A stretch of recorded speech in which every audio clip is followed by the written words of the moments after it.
Vamos para a correção de mais um de nossos simulados, né? Simulado de número 9, né? Uma palavra amiga aí para poder melhorar o seu dia. Salmo 50, versículo 15. Vou no dia da tua angústia e eu te livrarei e tu me glorificarás. Vamos ter calma que vai dar tudo certo na prova, né? Então, o nosso simulado de número 9, né? Tem a caneta e o seu simulado na mão para nós irmos para a nossa correção. Pergunta de número 1. As juntas administrativas de recurso de infrações, JARI, tem como principal função fazer o quê? Letra D de dado, que é a resposta certa. Jogar os recursos interpostos pelos infratores. Então, pessoal, o próprio nome já diz, ó, juntas administrativas de recurso. Então, ela faz o quê? Julgar recursos, não é? Então, nenhuma das opções de respostas acima tem esse nome recursos, não é? Não tem esse nome recurso, então é fácil. E geralmente quando tem esse nomezinho JARI, né, na pergunta ou na opção de resposta, geralmente vai ser ele a resposta certa, esse JARI aí, tá ok? Que é julgar recursos. Pergunta de número 2. Dirigir com CNH ou permissão para dirigir cassada ou com suspensão do direito de dirigir. Tem como penalidade o quê? Letra D de dado, que é a resposta certa, né? Multa 5 vezes e apreensão do veículo por ser uma infração gravíssima em 7 pontos na CNH. Tá ok, pessoal? Então, vai ser gravíssima quando o maior grupo de multas é das gravíssimas, tá ok? Vou tentar lembrar de cabeça aqui algumas das situações que vão dar multas gravíssimas. Então, o maior grupo de multas são das gravíssimas. Se o maior grupo de multas são das gravíssimas, então a maior possibilidade de cair na prova uma multa é multa gravíssima. E é gravíssima quando? Quando tiver problema na habilitação, cassada, vencida, suspensa, não ter, de categoria diferente, você emprestou seu veículo para quem não tem a carteira, então é problema na habilitação e é multa gravíssima, acima de 50% no radar, dirigir alcoolizado, capacete sem capacete, criança carregada no veículo de forma irregular, sem cadeirinha no carro, menor de 7 anos em motos, entendeu? Sem óculos ou sem aparelho auxiliar de audição, tá ok, pessoal? Manobras perigosas, disputando corrida, né? Não providenciar socorro em pessoas que você esteja envolvido em acidente, tendo como fazê-la, tá ok? Né? Então, várias são as situações de multas gravíssimas aí, tá ok, pessoal? Farol apagado também é uma situação de multa gravíssima. Então, grava essas situações aí que são gravíssimas, que aí você já consegue ter uma boa base na hora de responder as perguntas de multa. Pergunta número 2. A placa A42 adverte o motorista para, letra D de dado, início da pista dupla, tá ok, pessoal? Número 4. A placa de regulamentação R12 indica o quê? Letra D de dado, que é a resposta certa. O trânsito de bicicleta é proibido. Tá ok, pessoal? Então tem a placa aí para poder ilustrar. Pergunta de número 5. A placa A26B avisa o quê? Letra B de bola, que é a resposta certa. Sentido duplo, não é? Número 6. A placa de advertência A23 indica que logo à frente tem o quê? B de bola, que é a resposta certa. Há uma ponte móvel, né? Tem a placa, aí para você ver no dia da prova vai ter a placa desenhada na frente da questão, não é? Pergunta de número 7. A placa A5A adverte ao condutor o quê? Letra C de casa, que é a resposta certa. Curva em S à esquerda, não é? Vamos lá. Pergunta de número 8. O condutor deve sinalizar e deslocar o seu veículo com antecedência para a faixa mais à direita da sua mão em direção para, né? Letra D de dado, que é a resposta certa, né? Entrar para a direita, tá ok? Ultrapassagem não pode ser feito pela direita, né? E outra coisa, se a faixa mais à direita é a última faixa da direita. Mesmo se fosse, né? Você só usa a próxima faixa para poder fazer uma ultrapassagem. Mudar de faixa de trânsito, não precisa ir para a última faixa, não é? E como que você vai para a última faixa da direita se você vai entrar para a esquerda? Então, por isso que a única resposta que tem como dar certo é a letra D de dado, que é entrar para a direita, tá ok? Tem sempre a nossa ilustraçãozinha aí, tá ok, pessoal? A linha que divide o trânsito no mesmo sentido, a cor dela é branca. Toda vez que eu for mudar de faixa de trânsito, tem que dar seta. Eu só posso mudar uma faixa de vez, tá ok, pessoal? As faixas da direita, veículos mais lentos, que geralmente serão os de maior porte, tá ok? Se eu estiver deslocando o meu veículo para as faixas mais da direita, para a última faixa da direita, quer dizer que provavelmente ali na frente eu vou entrar à direita, e assim também acontece com a esquerda. Vamos para a próxima pergunta. É dever, ou seja, uma obrigação de todo condutor de veículo. Letra D de dado, que é a resposta certa. Dar passagem pela esquerda quando solicitado. Tá ok? Então, ó, pergunta de número 10. Um veículo em movimento deve ocupar a faixa mais à direita da pista de rolamento quando... Letra B de bola é a resposta certa. Inexistir faixa especial a ele destinada. Então, faixa especial a ele destinada, né? Deixa eu ver aqui. Faixa especial a ele destinada seria essa situação, né? Na falta dessa situação, seria uma pista simples, né? De mão e contramão. E numa pista simples de mão e contramão, a pista da direita é a que eu ando, porque a da esquerda é a contramão, não é? Então, vamos lá, ó. Pergunta de número 11.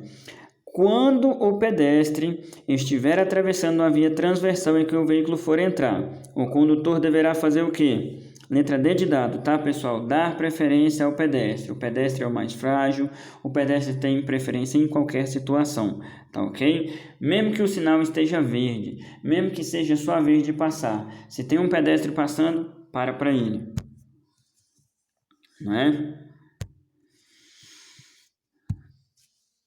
Pergunta de número 12. Quando um condutor está dirigindo à frente de outro veículo e o mesmo pede passagem, o comportamento correto é fazer o quê? Né? Letra C de casa, que é a resposta certa. Facilitar-lhe a passagem pelo lado esquerdo da via. Então, ultrapassagem só pela esquerda. Se tem alguém precisando te ultrapassar, principalmente se for bombeiros, ambulância e carro da polícia, joga um pouquinho para a direita, né, para facilitar para que ele te ultrapasse pela esquerda, tá ok? Pergunta de número 13. Você está dirigindo o seu veículo corretamente e, de repente, o condutor de um veículo à sua frente demora para abrir caminho para a sua ultrapassagem. Diante disso, você faz o quê? Letra A, que é a resposta certa. Segue dirigindo corretamente e, mesmo percebendo que o condutor à sua frente está errado, aguarda pacientemente para fazer a ultrapassagem, não é?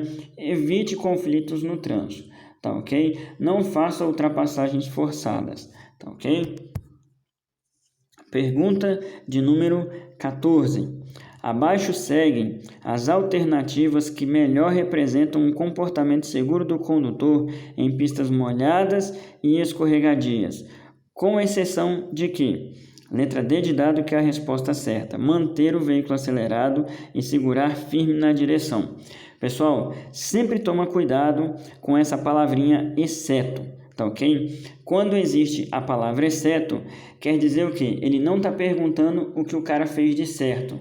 Ele está perguntando o que o cara fez de errado. Ou seja, ele fez tudo certo, com exceção de, né? Então, quando aparece esse exceto, toma cuidado, porque ele não está perguntando o que é o certo. Ele está perguntando o que o cara fez de errado, o que o condutor fez de errado. Então, a letra D de dado, que é a resposta certa, né? Pergunta de número 15. O condutor deve enxergar tudo o que ocorre em torno do seu veículo, não é? Então, olha só. Você tem que ter uma visão 360. Então, tem que ter uma visão na frente, tem que ter uma visão lateral e tem que ter a visão na traseira. Por isso que existem retrovisores, tá ok, pessoal? Para você ter visão 360 de tudo que está no seu redor. Pergunta de número 16. em uma avenida de duplo sentido de circulação, dirigindo com o sol baixo às suas costas, o melhor exemplo de comportamento seguro do condutor deve ser o quê? Letra D de dado, que é a resposta certa. Ficar atento aos veículos que circulam em sentido contrário, pois o sol nessa posição pode prejudicar a visão dos condutores desses veículos, não é? Então, vamos lá. Pergunta de número 17.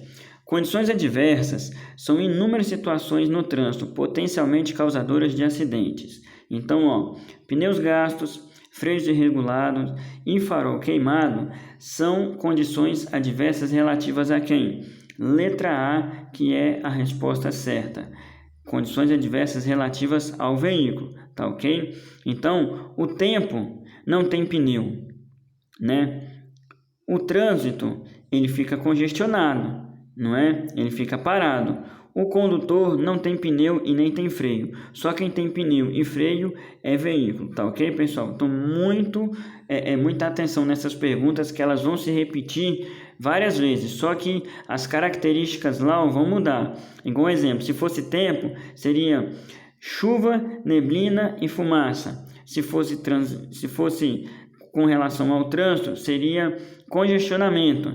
Se fosse ao condutor do veículo, seria cansaço, estresse, fadiga, estado alcoólico, visão deficiente, audição deficiente. Então, toma cuidado com essa pergunta, que ela aparece várias vezes, mas ela aparece várias vezes com características diferentes, tá ok?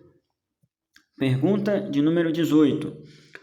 O ônibus à sua frente parou no ponto e então você decide ultrapassá-lo. Nesse caso, o procedimento mais adequado é fazer o quê?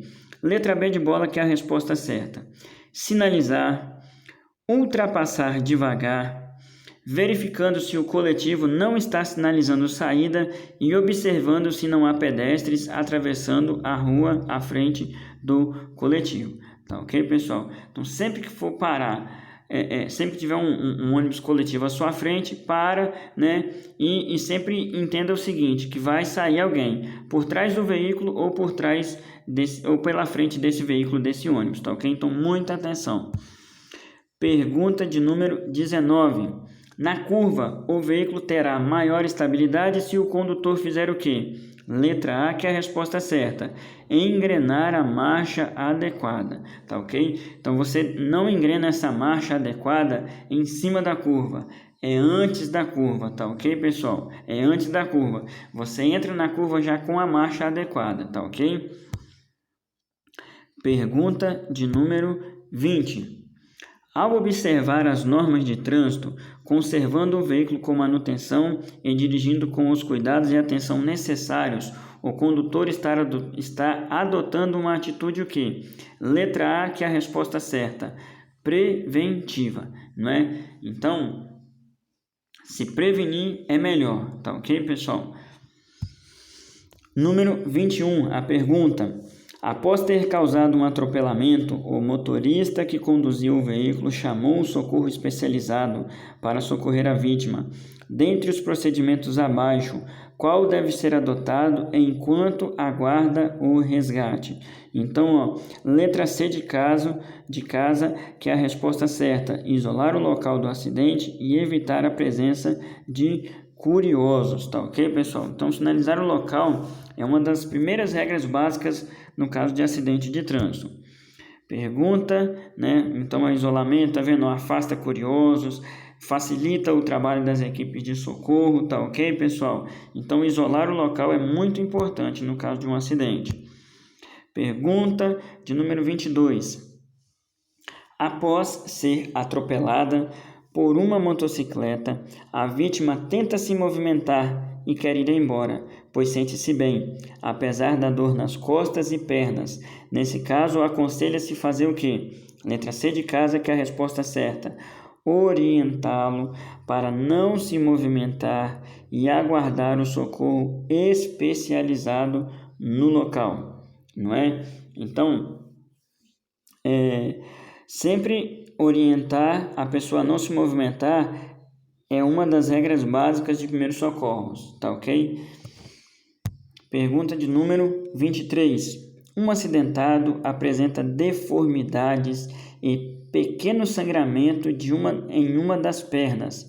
Ele sai andando com dificuldade do local do acidente. Nesse caso, recomenda-se fazer o quê? Letra D de dado, que é a resposta certa aí, né? Orientá-lo a aguardar o socorro chegar para melhor avaliação. Tá ok, pessoal?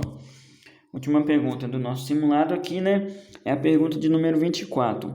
Qual a maneira de estancar uma hemorragia simples e de pouca gravidade? Então, pessoal, sempre em hemorragias, o procedimento vai ter que ser o quê? Letra D de dado, que é a resposta certa. Utilizar a compressão, ou seja, letra D de dado, utilizando compressão manual no ponto de sangramento, ou seja, pressionar o local do sangramento com gaze ou pano limpo. Obrigado por estarmos juntos em mais esse simulado e até a próxima.